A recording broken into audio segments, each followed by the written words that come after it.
అన్నాడు. లేఖనము కొరకై ప్రార్థన చేసుకుందాం. మా స్తుతులకు కారణభూతుడ యేసయ్య, మీ పరిశుద్ధ పాదములకు వేలాది స్తుతులు స్తోత్రములు తండ్రి. రాత్రికాల సమయంలో నీ బిడ్డలము ప్రభువా, నీ సన్నిధిలో ఈ రీతిగా చేరి విజ్ఞాపన చేయుటకు యాచించుటకు మీ కృపను మా పట్ల మీరు జరిగిస్తున్న విధానముకై స్తోత్రం. అయా, నిజముగా ఈ వార పర్యదినములు ప్రభువా, మా ఆలోచనలు, మా తలంపులు, మా నడవడిక, మా ఉద్దేశములు ఏ రీతిగా ఉన్నవో మీరు ఎరిగినటువంటి దేవుడుగా ఉన్నారు ప్రభువా. రేపు నీ పునరుద్ధాంత దినంలో మేమందరము వినయ మనస్కులు కలిగి నిన్ను ఆరాధించుటకు, మీ శరీరంలో మీ రక్తంలో పాలిభాగస్థులయ్యేటువంటి యోగ్యతను ప్రభువా మీరు మాకు అనుగ్రహించండి. నిజముగా మేము యోగ్యులమైతే అందులో పాలిభాగస్థులుగా ఉండటకు మీ కృపను చూపించండి. ఒకవేళ యోగ్యత లేకపోతే ప్రభువా, అయా అయోగ్యులుగానే ఉంచండి తండ్రి. అయా ఎరిగి కూడా ఎరగనటువంటి వారముగా, మూర్ఖత్వముగా ఆరాధన చేసే బిడ్డలుగా ప్రభువా మమ్మల్ని మీరు ఉంచకండి తండ్రి. అది మాకు మేలుకరం కాదు ప్రభువా. అయా, ఒకసారి మమ్మల్ని మేము పరీక్షించుకొని ప్రభువా, మీ చిత్తం మీద ఎరిగి ఆ రీతిగా నడిచేటువంటి కృపను మా పట్ల మీరు జరిగించమని, కొద్దిపాటి మనములు మీ పాసరిధికి చేర్చుకోమని మా ప్రాణప్రియుడైనటువంటి యేసుక్రీస్తు పుణ్యనామమును అడిగి విజ్ఞాపన చేయబోచున్నాము తండ్రి. ఆమేన్. ఇక్కడ వ్రాయబడినటువంటి మాటలు చూడగలిగితే అంటున్నాడు అపోస్తలుడైనటువంటి పౌలు ఎఫెసీయులకు రాసినటువంటి పత్రిక అంటున్నాడు, మొదటిగా ఆత్మ వలన. ఎవరో దేవుణ్ణి ఎరిగినటువంటి బిడ్డలు ఎలా ఉండాలి? ఇప్పుడు ఆత్మ సంబంధులుగా ఉండాలి. శరీర సంబంధులుగాను, లోక సంబంధులుగాను ఉండకూడదు. ఎప్పుడు వరకు? ప్రతి సమయమందు. ఇక్కడ సమయము కూడా అంటున్నాడు, ప్రతి సమయము. ఆ దినాల్లో అపోస్తలుడైనటువంటి పౌలు ప్రతిదినము సహవాసమందు, రొట్టె విరుచుడి యందు ఎడతెగక ప్రార్థించేటువంటి వారుగా ఉండేవాడు. ఇప్పుడు అంటున్నాడు విశ్వాసులు ఎలా ఉండాలంటే ఆత్మ సంబంధముగా ఉండాలి ప్రతి సమయమందు. ఎందుకంటున్నాడు? ఆత్మ వలనని ఆ మాటలు. మన ఆత్మ ఎలా ఉండాలంటే నిత్యము దేవుణ్ణి స్తుతించే విధంగా ఉండాలి, బలపరిచే విధంగా ఉండాలి. అపోస్తలుడైనటువంటి పౌలు రోమీలకు రాసినటువంటి పత్రిక 8వ అధ్యాయం. అపోస్తలుడైనటువంటి పౌలు రోమీలకు రాసినటువంటి పత్రిక 8వ అధ్యాయము 26వ వచనంలో అంటున్నాడు చూడండి. అపోస్తలుడైనటువంటి పౌలు రోమీలకు రాసిన పత్రిక 8:26, అటువలి ఆత్మయు మన దౌర్బల్యమును చూసి సహాయము చేయుచున్నాడు. ఎలయనగా మనము యుక్తముగా ఎలాగూ ప్రార్థన చేయవలనో మనకు తెలియదు కానీ ఉచ్చరింప శక్యము కాని మూలుగులతో ఆత్మ తానే మన పక్షముగా విజ్ఞాపన చేయుచున్నది. మనం ఎరగాలి, మనం అడగాలి, అయా నాకు ప్రార్థన అనుభవం నేర్పించు ప్రభువా. వినయ మనసు కలిగినటువంటి నీ చేత ప్రేరేపించబడేటువంటి ఆత్మను నాకు దయచేయని మనం అడగాలి. మనం అనుకుంటున్నాం మన ప్రార్థన, మనము బాగా ప్రార్థించేటువంటి వారముగా ఉంటాం, కానీ ఆయనే మన పక్షమున ఉచ్చరింప శక్యము కాని మూలుగులతో ఆత్మే తన పక్షమున మన పట్ల విజ్ఞాపన చేయుచున్నది. మనం ఆత్మ సంబంధులుగా ఉన్నామా?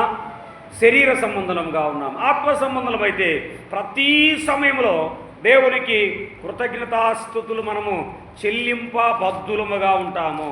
నిజముగా దేవునికి నిత్యము మనము కృతజ్ఞతాస్తుతులు చెల్లించేటువంటి వారముగా ఉండాలి. ఎప్పుడు చెల్లిస్తాము కృతజ్ఞతాస్తుతులు? ఆయన యందు భయభక్తులు కలిగినటువంటి వారుగాను, ఆయన యందు విధేయత కలిగినటువంటి వారముగా నీవు నేను ఉండగలిగితే ఆటోమేటిక్గా ఏం చేస్తామంటే ఆయనకు కృతజ్ఞతాస్తుతులు చెల్లించేటువంటి వారముగా ఉంటాం. యోధా భక్తకోటికి రాసినటువంటి పత్రిక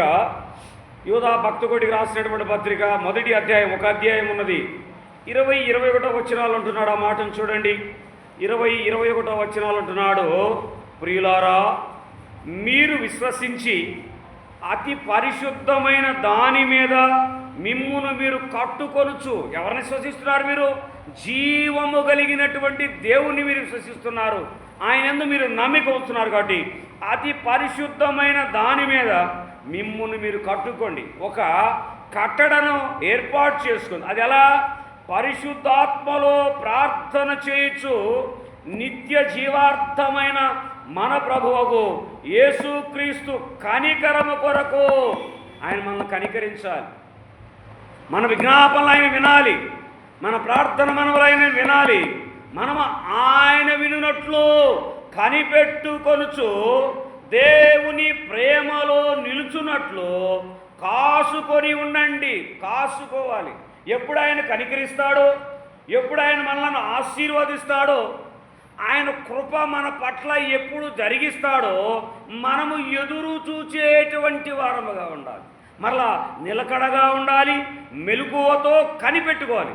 ఏ జాములో ఆయన మనల్ని దర్శించబోతున్నాడో, ఎప్పుడు మనతో మాట్లాడుతున్నాడో. సమూయేలుతో మాట్లాడాడు, సమూయేలుకు తెలియపరచలేదయ్యా, బాలుడైన సమూయేలు నేను నీతో మాట్లాడుతున్నాడని తెలియపరచలేదు.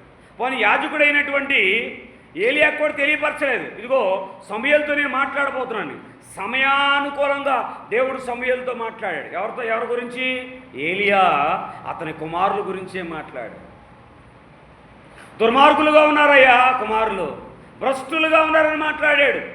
బాలుడైనటువంటి సమూయేలుతో మాట్లాడాడు. నీతో నాతో మాట్లాడకపోవడానికి మనలో ఉన్నటువంటి అవిధేయత ఏంటో ఒకసారి మనం జ్ఞాపకం చేసుకుందాం. లూకాసు వార్త 2వది ఏంటంటే ప్రతి సమయమందు. 2వ మాట లూకాసు వార్త 18వ అధ్యాయము 1వ వచనంలో ఆ మాటను చూద్దాం. ప్రతి సమయమందు. లూకాసు వార్త 18వ అధ్యాయము 1వ వచనంలో అంటున్నాడు చూడండి. వారు విసుకక నిత్యము ప్రార్థన చేయవలెనని ఆయన వారితో ఈ ఉపమానము చెప్పాను. విసుగకూడదు ప్రార్థనకి. రోజుకి సమయం ఉన్నప్పుడల్లా మనము ప్రార్థించేటువంటి అనుభవం కలిగి ఉండాలి. దావీదు మహారాజు అంట రోజుకి 7 మార్లు ప్రార్థించేవాడంట. మన అనుభవం ఎలా ఉన్నది? ఏ రీతిగా నీవు నేను ప్రార్థించగలుగుతున్నా? ప్రార్థించేటువంటి అనుభవంలో నీవు నేను ఉండగలుగుతున్నామా? విసుగక అంటే నిత్యము ప్రార్థన చేసేటువంటి అనుభవం. దావీదు వలె, సొలొమోను వలె, హెజ్రా వలె, నెహెమియా వలె ప్రార్థన యోధులుగా ఉండాలి. మనం ప్రార్థనే మనలను అన్ని విధాలుగా నడిపించబోతున్నది. ప్రార్థనలో ఎప్పుడు కూడా విసుగక ప్రతి సమయమందు మనము ప్రార్థించుటకు సిద్ధపాటు కలిగినటువంటి వారముగా ఉండాలి. అట్టి అనుభవంలో ఉంటున్నామా సహోదరి సహోదరులారా? 3వ మాట చూడగలిగింది, ప్రతి విధమైన ప్రార్థనా విజ్ఞాపన ఉండాలి. మొదటిదేమో ఆత్మ వలన, 2వదేమో ప్రతి సమయమందు, 3వది ప్రతి విధమైన ప్రార్థనా విజ్ఞాపన చేయాలి. ప్రతి విధమైనటువంటి. మత్తయి సువార్త 26వ అధ్యాయము 41వ వచనములు అంటున్నాడు చూద్దాం. మత్తయి సువార్త 26వ అధ్యాయము 41వ వచనములో ఆ మాట అంటున్నాడు చూడండి. మీరు శోధనలో ప్రవేశించుకుంటున్నట్లు మెలకువగా ఉండి ప్రార్థన చేయండి. మనకెందుకు శోధనలు వస్తున్నాయి? ప్రార్థన లేకపోవడమే. మనం ఎందుకు అపవాదికి చిక్కుతున్నామంటే ప్రార్థన లేకపోవడమే కారణము. మెలకువగా ఉండండి. ఆయన ఏదో జామున రాబోతున్నాడు. అందుకున్నాడు కదా, ఆయన త్వరగా రాబోతున్నాడు. ప్రకటన గ్రంథంలో అంటున్నాడు, ఇదిగో నేను త్వరగా రాబోతున్నాను. వచ్చినప్పుడు నీవు నేను సిద్ధపాటు కలిగి ఉన్నామా? సిద్ధపాటు అనుభవంలో నీవు నేను ఉన్నామా? సహోదరి సహోదరులారా, ఈ లోకములో ఎంతకాలం లేదా ఎన్ని సంవత్సరాలు బాప్తీసము తీసుకొని ఆరాధన చేస్తున్నాము ముఖ్యము కాదు. కానీ నీ హృదయము నా హృదయము, నీ నడక నా నడక, నీ ఆలోచన నా ఆలోచన పరిశుద్ధముగా లేకపోతే వ్యర్థము వ్యర్థము వ్యర్థమే. జాగ్రత్త సరి చేసుకోవాలి ఈ విషయాలను. మనము ఎంతకాలం మనము మూర్ఖసిద్ధమైనటువంటి ఆలోచనలు కలిగినటువంటి వారముగా ఉంటాం. పరిశుద్ధత లేకుండా ప్రభువా ప్రభనే ప్రతివాడు పరలోక రాజ్యములో చేర్చబడడు. కానీ నా తండ్రి చిత్తమును జరిగించేవాడు చేర్చబడేటువంటి వాడు. తండ్రి ఎట్టి వినయ మనస్కుల వలె ఈ లోకంలో జీవించాడో మనము కూడా అట్టి అనుభవం కలిగినటువంటి వారు. అక్కడ అంటున్నాడు, వ్రాయబడినటువంటి మాట చూడండి, ఏమంటున్నాడు? చక్కని మాటలు. మీరు శోధనలో ప్రవేశించకుండానట్లు మెలకువగా ఉండి ప్రార్థన చేయుడి. ఆత్మసిద్ధమే గాని శరీరము బలహీనమని పేతురుతో చెప్పాడు. పేతురు ఎలాంటి వాడు? శారీరకంగా బలహీనుడు. ఆత్మ సిద్ధపాటు ఉన్నది, కానీ శరీరము బలహీనత ఉన్నది. కాబట్టి పేతురు తొందరపడేటువంటి స్వభావం కలిగినటువంటి, దురుసు స్వభావం కలిగినటువంటి వాడుగా ఉన్నాడు. నీవు నేను ఎప్పుడు కూడా తొందరపడేటువంటి వారంగా ఉండకూడదు. దురుసు స్వభావం కలిగినటువంటి వారంగాను, దేవుని మాటలు పెద్ద చెవులు పెట్టేటువంటి వారంగా ఉండకూడదు. దేవుని యొక్క ఆత్మచేత నడిపించబడాలి. ఆత్మసిద్ధమే, కానీ శరీరము ఏమన్నది? బలహీనతున్నది. నీవు శరీరమును జయించగలిగితే నీ ఆత్మ సిద్ధపాటులో ఉంటుంది. నీ ఆత్మకు ప్రాణం ఏంటంటే శరీరాన్ని నువ్వు జయించాలి. మొదటిగా లోకము దాని ఆశలు గతించిపోవును, కానీ నా మాటలు యథార్థంగా నిల్చునని జ్ఞాని అయినటువంటి సొలొమోను అంటున్నాడు. మరి ఆత్మపరంగా మనం సిద్ధపాటు కలిగి ఉన్నామా? శరీరాన్ని మనం ఓడించగలుగుతున్నామా? సహోదరి సహోదరులారా, ప్రతి విధమైన ప్రార్థన విజ్ఞాపన చేత సిద్ధపాటు కలిగినటువంటి వారు అపోస్తలుడైనటువంటి పౌలు ఫిలిప్పీలకు రాసినటువంటి పత్రిక 4:6 అంటున్నాడు. చూడండి ఆ మాటను. 4వ అధ్యాయము 6వ వచనం అంటున్నాడు. చూడండి రాయబడిన మాట. ఫిలిప్పీలకు రాసినటువంటి పత్రిక 4వ అధ్యాయము 6వ వచనం అంటున్నాడు. చూడండి, దేనిని గూర్చి చింతపడకుడు, కానీ ప్రతి విషయంలోనూ ప్రార్థన విజ్ఞాపనల చేత కృతజ్ఞతాపూర్వకంగా మీ విన్నపములో దేవునికి తెలియజేయండి. ప్రతి విషయంలో సిద్ధపాటు కలిగినటువంటి వారముగా, సిద్ధముగా ఉండాలి. ఏ సమయంలో వచ్చినా ఆయనతో మనము కొనిపోబడుతామనేటువంటి ఆత్మీయ సిద్ధపాటు కలిగినటువంటి వారముగా ఉండాలి. అదే కొలసీలకు రాసిన పత్రికలు కూడా అంటున్నాడు. చూడండి, అపోస్తలుడైనటువంటి పౌలు కొలసీలకు రాసినటువంటి పత్రిక 1వ అధ్యాయము 3-4 వచనాలు కలిసే ఉన్నాయి. చూడండి, 3-4 వచనాలు కలిసే ఉన్నాయి అంటున్నాడు. చూడండి, పరలోకమందు మీ కొరకు ఉంచబడిన నిరీక్షిత పదవిని బట్టి క్రీస్తు యేసునందు మీకు కలిగి ఉన్నటువంటి విశ్వాసమును గూర్చి, పరిశుద్ధులందరి మీద మీకున్న ప్రేమను గూర్చి మేము ఇని ఎల్లప్పుడూ మీ నిమిత్తము ప్రార్థన చేయుచున్నాము. ప్రార్థన సంఘములో ఉన్నటువంటి వారందరి కొరకు నిత్యము మనం ప్రార్థించాలి. నిత్యము వారి కొరకు మనము కృతజ్ఞతాస్తుతులు చెల్లించేటువంటి వారముగా ఉండాలి. ఎప్పుడు చెల్లిస్తాం మనము కృతజ్ఞతాస్తుతులు? ఎప్పుడు చెల్లించేటువంటి వారంగా ఉంటాం? నిత్యము చెల్లించాలి వారి కొరకు. మనవలే సహోదరి సహోదరులు కూడా ఆయనను వెంబడించేటువంటి బిడ్డలుగా ఉండాలి. ఆ రీతిగా మనం ఉండగలుగుతున్నామా? 4వ అధ్యాయము 2 అంటున్నాడు. చూడండి, కొలసీలకు రాసినటువంటి పత్రిక 4వ అధ్యాయము 5వ వచనము కూడా చూడండి అంటున్నాడు. చూడండి, అక్కడ మీ యొద్దకు వచ్చిన స్వార్థ సత్యమును గూర్చిన బోధ వలన ఆ నిరీక్షిత పదవిని గూర్చి మీరు ఇంతకుముందు వింటిరి. ఈ స్వార్థ సర్వలోకములో ఫలించి వ్యాపించినట్లుగా మీరు దేవుని కృపను గూర్చి విని సత్యముగా గ్రహించిన నాటి నుంచి మీలో సహితము ఫలించుచూ వ్యాపించేటువంటి వారుగా ఉండాలి. ఒకసాట ఉండకూడదు. ఫలించాలి, విస్తరించాలి, వ్యాపించాలి. అనేక ప్రాంతాలు వెళ్ళి సత్య స్వార్థను ప్రకటించేటువంటి వారముగా ఉండాలి. 4వ చూడగలిగితే పూర్వమైనటువంటి పట్టుదల. మొదటిలో ఏ రకమైనటువంటి ఆసక్తి నీలో కనబడుతుందో, ఆ బాప్తీసం తీసుకున్నప్పుడు లేదా మొదటి సిద్ధపాటుగా ఉన్నప్పుడు నువ్వు ఏ రీతిగా ప్రేరేపించబడతావో ఆ మొదటి తీర్మానము కడవరకు ఉండాలి. అపోస్తలుడైనటువంటి పౌలు తీతుకు రాసినటువంటి పత్రిక 2వ అధ్యాయము 1వ వచనములో అంటున్నాడు. చూడండి ఆ మాట. అపోస్తలుడైనటువంటి పౌలు తీతుకు రాసినటువంటి పత్రిక 2వ అధ్యాయము తిమోతికి రాసినటువంటి మొదటి పత్రిక 2వ అధ్యాయము 1వ వచనం. అపోస్తలుడైనటువంటి పౌలు తిమోతికి రాసినటువంటి మొదటి పత్రిక 2వ అధ్యాయము 1వ వచనములు అంటున్నాడు. చూడండి, మనము సంపూర్ణ భక్తియు మాన్యతయు కలిగి నెమ్మదిగాను సుఖముగాను బ్రతుకు నిమిత్తము అన్నింటికంటే ముఖ్యముగా మనుషులందరి కొరకును, రాజుల కొరకును, అధికారుల అందరి కొరకును విజ్ఞాపనలను, ప్రార్థనలను, యాచనలను, కృతజ్ఞతాస్తుతులను చేయవలని హెచ్చరించుచున్నాను. అందరి కొరకు మనము ప్రార్థన, యాచనలు చేయాలి. మన కొరకే మనం చేయకూడదు. మన కొరకు మనం ప్రార్థన ఎప్పుడూ చేయకూడదు. సహోదరి సహోదరులారా, మన అవసరతలు ఆయన ఎదిగినటువంటి వాడుగా ఉన్నాడు.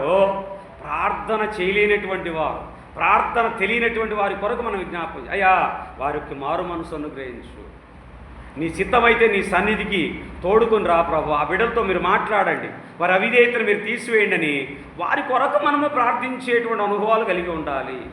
ఇది ప్రార్థన, దేవుడు నేర్పినటువంటి ప్రార్థన. మీ కొరకు మీరు చేయవద్దు, నా కొరకు, శోధనలో ఉన్నటువంటి వారి కొరకు. ప్రభువు శోధించబడుతున్నప్పుడు శిష్యులకి ఏం చెప్పాడు? మీరు మెలకువగా ఉండి ప్రార్థన చేయమన్నప్పుడు శిష్యులు ఏం చేశారంటే గాఢంగా నిద్రపోయారు. ఈ దినాల్లో కూడా సంఘాల్లో విశ్వాసులు కూడా అలాగే ఉన్నారు. ప్రార్థన ఎవరి కోసం చేయమన్నారంటే నశించిపోయే ఆత్మలను వెతికి రక్షించేటువంటి భారం కలిగినటువంటి వారముగా విజ్ఞాపన చేయాలి. అందుకన్నాడు కదా, అంతటా అందరూ మారు మనసు పొంది ప్రభువుని స్తుతించేటువంటి వారుగా ఉండాలి. అంటే నా ప్రార్థన ఎంతో యోగ్యం. సంఘము మొత్తం అత్యాసక్తితో ప్రార్థన చేస్తే పేతురు చెరసాల నుంచి విడిపించబడ్డాడు. మరి అట్టి దృఢమైనటువంటి ప్రార్థన మనం కలిగి ఉన్నామా? ప్రార్థిస్తున్నామా? ప్రార్థిస్తే సంఘములు ఏం జరగాలి? ఇప్పుడు నూతన కార్యములు జరగాలి. నూతన కార్యములు, క్రొత్తమైనటువంటి నూతన కార్యములు జరిగించబడాలి. ప్రార్థించేటువంటి అనుభవంలో మనం ఉందాం. 5వ మాట చూడగలిగితే ఆయన విజ్ఞాపన చేస్తున్నాడు. అపోస్తుల కార్యాల గ్రంథము 1వ అధ్యాయము, అపోస్తుల కార్యాల గ్రంథము 1వ అధ్యాయము 14వ వచనములు అంటున్నాడు చూడండి. అపోస్తుల కార్యాల గ్రంథము 1వ అధ్యాయము 14వ వచనం అంటున్నాడు చూడండి. మీరందరూ వీరితో కూడా కొందరు స్త్రీలు యేసు తల్లి అయినటువంటి మరియయు ఆయన సహోదరులను ఏకభావంగా ఎడతెగక ప్రార్థన చేయుచుండిరి. ఏక మనస్సు, ఏకభావం కలిగినటువంటి వారంగాను ప్రార్థించారు. ప్రార్థన వినడా ప్రభు? ఎన్నో మనవులు ప్రార్థనలు ఆలకిస్తున్నాడు దేవుడు. సంఘం పట్ల కృప చూపిస్తున్నాడు. ఇంకనూ మనము ఎక్కువగా ఏక మనసు ఏకభావముతో కూడి ఎడతెగక కానీ ప్రార్థించగలిగితే దేవుడు మన మనవులను ఆలకిస్తాడు. మరి అటు అనుభవంలో నీవు నేను ఉండగలుగుతున్నామా? సహోదరి సహోదరులారా, ఈ రాత్రికాల సమయంలో దేవుని పరిశుద్ధ లేఖన గ్రంథము విడువక ఎడతెగక మనమందరము నిత్యము ప్రార్థించేటువంటి అనుభవాలు కలిగినటువంటి వారముగా ఉండాలి.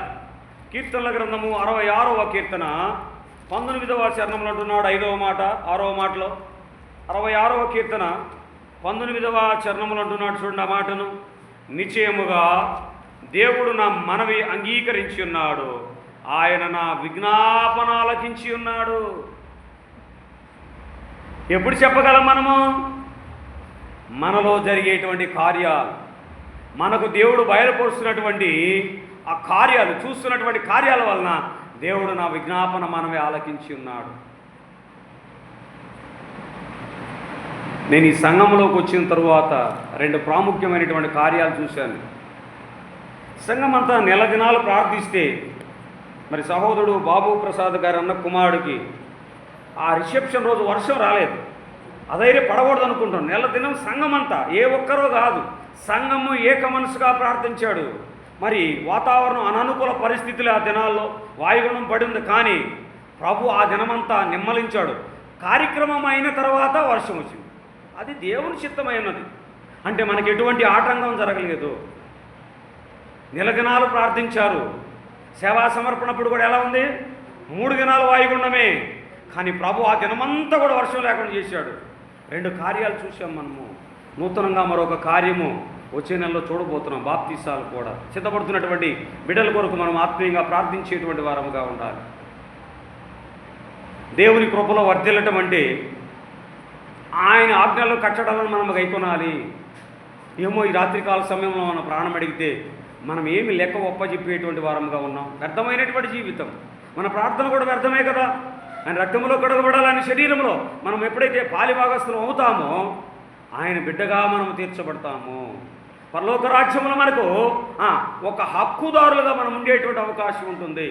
మరి బాప్తిస్వం కొరకు సిద్ధపడుతున్నటువంటి బిడ్డలు కూడా వ్యక్తిగతంగా ప్రార్థించుకోవాలి. వారి నిత్యం వారి కొరకు మేము ప్రార్థన చేస్తున్నాం, వారు కూడా ప్రార్థించుకోవాలి. మరి బాప్తిస్వ దినము శుక్రవారం ఇవ్వాలని ఆశ కలిగినటువంటి వారముగా ఉన్నాం.